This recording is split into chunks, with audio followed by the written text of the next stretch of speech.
అహ్మదాబాద్ సర్దార్ వల్లభాయ్ పటేల్ విమానాశ్రయంలో జరిగిన ఈ విషాద సంఘటన ఇప్పటివరకు 265 మంది చనిపోయారు. ఒక్క వ్యక్తి మాత్రమే అతను బ్రతికాడు. సో ఆ వ్యక్తి గురించి కూడా నేను చెప్పే ప్రయత్నం చేస్తా. అయితే ముందుగా ఈ 265 మందిలో 2 పైలట్స్ ఉన్నారు.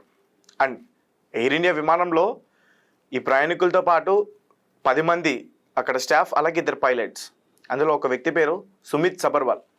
అతనికి దాదాపు 8200 గంటల ఎల్టీసీ ఎక్స్పీరియన్స్ ఉంది, అనుభవం ఉంది అతనికి. అలాగే అతనితో పాటు కో పైలట్ కూడా ఒక వ్యక్తి ఉన్నారు. అతని పేరు క్లేవ్ కుందర్. అతనికి 11 గంటల ఎక్స్పీరియన్స్ ఉంది.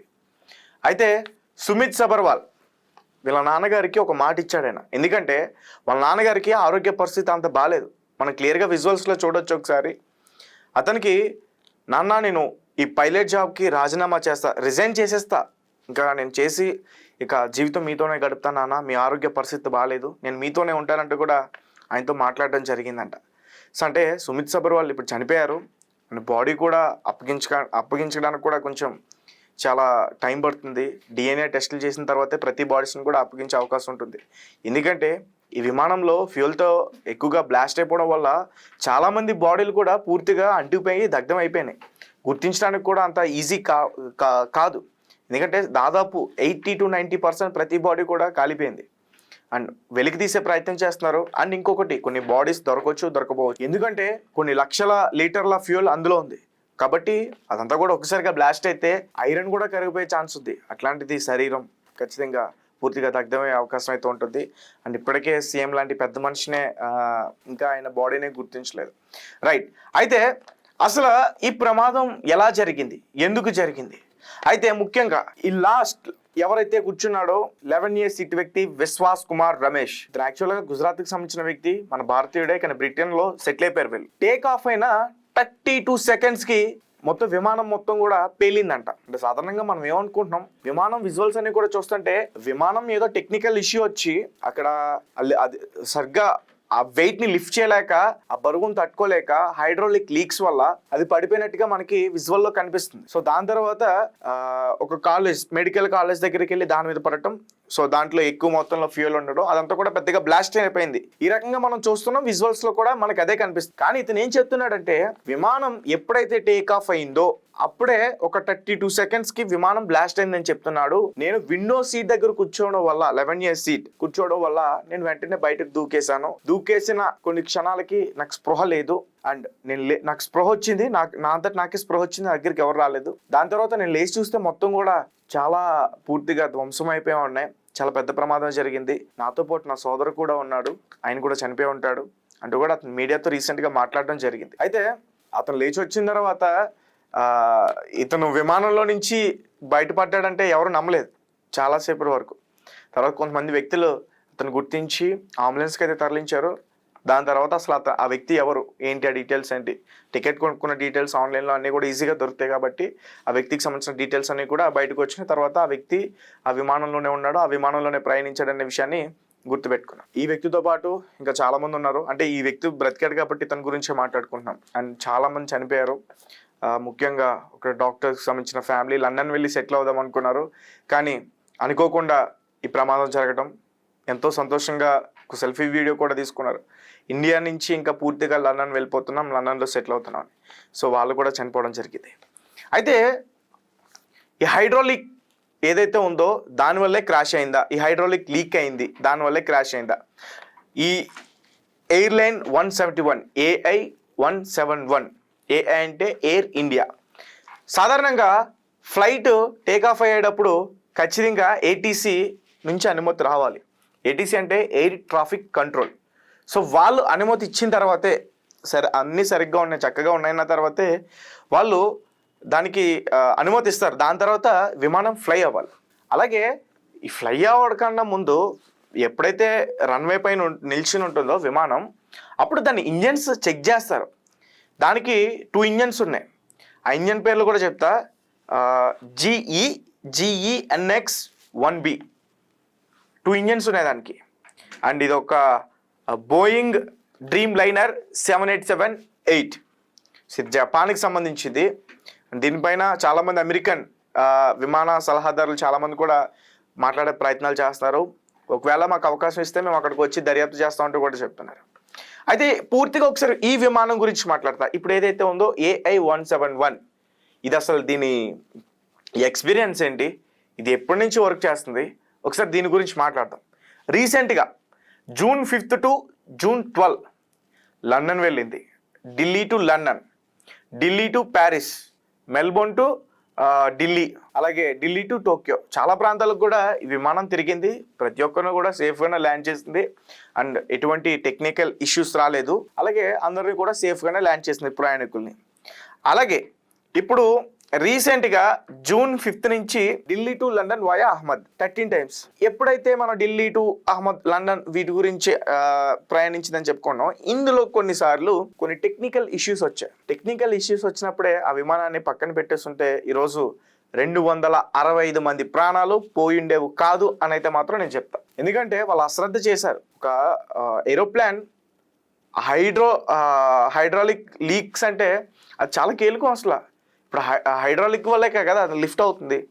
సో అలాంటి దానికే ఇబ్బంది కలిగినప్పుడు వీళ్ళు దాన్ని పెద్దగా పట్టించుకోకుండా అశ్రద్ధ చేయడం వల్ల ఈరోజు 265 మంది ప్రాణాలని ఈ ఎయిర్ ఇండియా బొట్టన పెట్టుకుంది.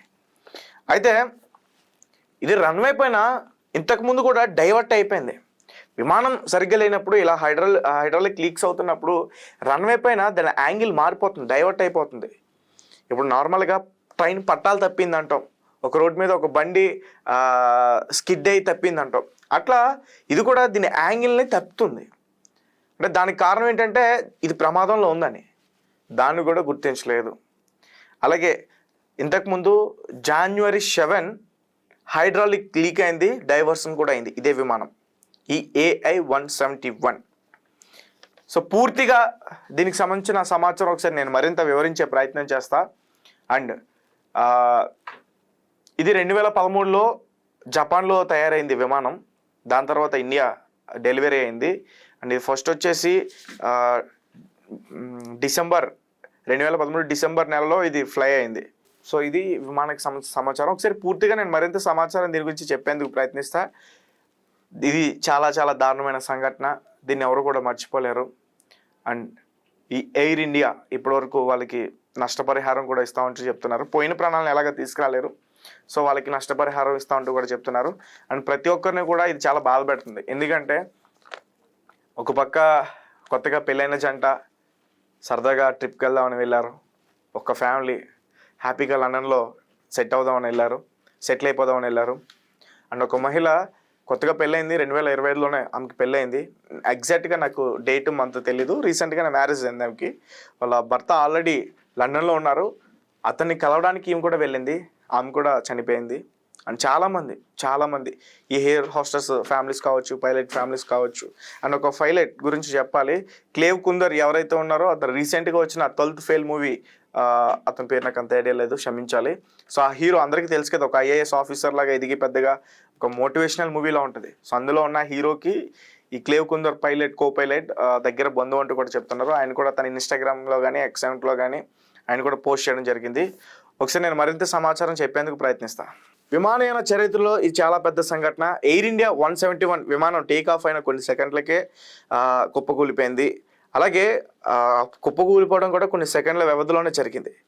ఆ ఫ్లైట్లో ఉన్న ఒక్కరు తప్ప ప్రతి ఒక్కరు కూడా ప్రాణాలు కోల్పోయారు.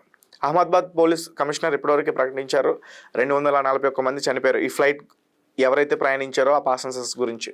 అయితే అసలు ఎందుకు ఇలా జరిగింది, ఎలా జరిగింది, ఏం జరిగింది, ఇదేమైనా కుట్రకోణం ఉందా? టేక్ ఆఫ్ అయ్యే ముందు ప్రతి అంశాన్ని క్షుణ్ణంగా పరిశీలించాకే ATC నుంచి అనుమతి లభిస్తుంది. ATC అంటే ఇందాక నేను చెప్పినట్టు ఎయిర్ ట్రాఫిక్ కంట్రోల్, వాళ్ళ దగ్గర నుంచి అనుమతి వచ్చిన తర్వాతే అది గాల్లోకి ఎగరాలి. సో ఇది బోయింగ్ 7878 డ్రీమ్లైనర్ గత కొన్నేళ్లగా దీనికి సంబంధించి అనేక సవాళ్ళను కూడా ఎదుర్కొంటుంది. అయినా ఇప్పటివరకు ప్రయాణికుల్ని ఎప్పుడు కూడా ఇబ్బంది పెట్టలేదు, క్షేమంగానే గమ్యస్థానాలకి చేర్చింది. June 5 నుంచి June 12 వరకు కూడా అనేక సార్లు లండన్, ప్యారిస్, మెల్బోర్న్, టోక్యో లాంటి ప్రపంచ నగరాలకు కూడా ప్రయాణికులను క్షేమంగానే చేరవేస్తుంది. June 5 నుంచి ఇప్పటి వరకు 13 సార్లు ఢిల్లీ టు లండన్ వయా అహ్మదాబాద్కి చాలాసార్లు ఫ్లై అయింది. అయితే చాలాసార్లు సాంకేతిక సమస్యలతో ప్రయాణికులను ఇబ్బంది పెట్టింది. ఈ విషయం వాళ్ళు చెప్పట్లేదు, కానీ అక్కడ కొంతమంది ఉంటారు కదా ప్రయాణించే ప్రయాణికులు, వాళ్ళు చేసిన ట్వీట్స్ కావచ్చు, వాళ్ళు ఇచ్చిన ఫీడ్బ్యాక్ కావచ్చు, దాని ప్రకారం అన్నీ కూడా మనం చూడొచ్చు. అయితే కొన్ని నివేదికల ప్రకారం N81A N819AN రిజిస్ట్రేషన్ కోడ్ కలిగిన ఈ డ్రీమ్ లైనర్ 25 రోజుల వ్యవధిలో అనేక సాంకేతిక సమస్యలతో ఇబ్బంది పెట్టింది. చాలా వరకు కూడా టెక్నికల్ ఇష్యూస్ వచ్చాయి. హైడ్రాలిక్ లీక్లు, సాంకేతిక లోపాల కారణంగా పలుమార్లు డైవర్ట్ కూడా అయింది. ఫలితంగా అనేక విమానాలు రద్దయ్యాయి. జనవరి 7న ఈ విమానం హైడ్రాలిక్ లీక్ కారణంగా మొదటిగా డైవర్షన్ ఎదుర్కొంది. ఇటీవలే అమెరికన్ ఎయిర్లైన్స్కి చెందిన డ్రీమ్ లైనర్ ఆమ్స్టర్డామ్ సాంకేతిక సమస్యలతో కూడా ఆగిపోయింది. బోయింగ్ 787-8 ఈ విమానం 2012 సెప్టెంబర్లో ఎయిర్ ఇండియా కొనుగోలు చేసింది. మన ఎయిర్ ఇండియా సంస్థ దాన్ని బోయింగ్ విమానాన్ని కొనుగోలు చేసింది. అంటే దాదాపు 13 ఏళ్ళుగా అది సర్వీసులు ఇక్కడ అందించింది మనకి.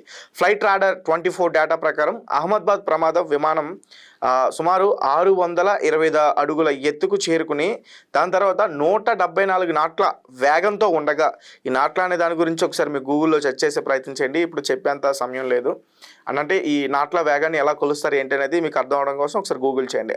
సో 174 నాట్ల వేగంతో ఉండగా హఠాత్తుగా 475 అడుగుల వేగంతో కిందకి దిగింది. ఒక్కసారిగా కొన్ని సెకండ్స్లోనే అంటారు కదా జెట్ స్పీడ్ అని, ఆ రకంగా అది కిందకి దిగిపోయింది. 475 అడుగులు ఒక్కసారిగా కింద దిగింది. సో ఇలా ఎత్తు కోల్పోవడం హైడ్రాలిక్ లీక్ సమస్యలతో సంభవిస్తుందని నిపుణులు చెప్తున్నారు. అయితే దీనికి సంబంధించిన ప్రముఖ బోయింగ్ ఇంజనీర్లు కూడా 787 మోడల్పై తీవ్ర ఆందోళన వ్యక్తం చేశారు. బోయింగ్ 787, 777 మోడల్స్లో తయారీ లోపాలు ఉన్నాయని, వీటిని పరిష్కరించకపోతే విపత్కర పరిణామాలు ఎదుర్కోవాల్సి వస్తుందని నిపుణులు కూడా హెచ్చరించారు. అహ్మదాబాద్ ప్రమాదంలో హైడ్రాలిక్ సిస్టమ్ వైఫల్యం కారణంగా ఈ ప్రమాదం జరిగి ఉండొచ్చని కూడా నిపుణులు చెప్తున్నారు. అయితే ఇది అధికారికంగా ఇంకా ధృవీకరించలేదు. దీంతో డ్రీమ్ లైనర్ భద్రతపై ఇంకా పలు అనుమానాలు కూడా వ్యక్తమవుతున్నాయి. సో గైస్, చూసారు కదా, దీనికి సంబంధించి బోయింగ్ డ్రీమ్ లైనర్ ఇంజనీర్స్ ఎవరైతే ఉన్నారో ఈ 787 అలాగే 777, సో దానిపైన వాళ్ళకి ఇంకా చాలా అనుమానాలు ఉన్నాయి. సో దాంట్లో కూడా ఇంజన్స్లో కూడా ఇంకా లోపాలు ఉన్నాయి. అయినా సరే పట్టించుకోవట్లేదు అంటూ కూడా వాళ్ళు చెప్తున్నారు. సో దీని గురించి ఖచ్చితంగా మరి విచారణ చేయాల్సిందే. లేదంటే మాత్రం ఇది ఏదైనా కుట్ర ఉందా అనే కోణంలో కూడా దర్యాప్తు చేయాలి. మీరేమనుకుంటున్నారనే విషయాన్ని మాకు ఖచ్చితంగా కామెంట్ చేసే ప్రయత్నం చేయండి.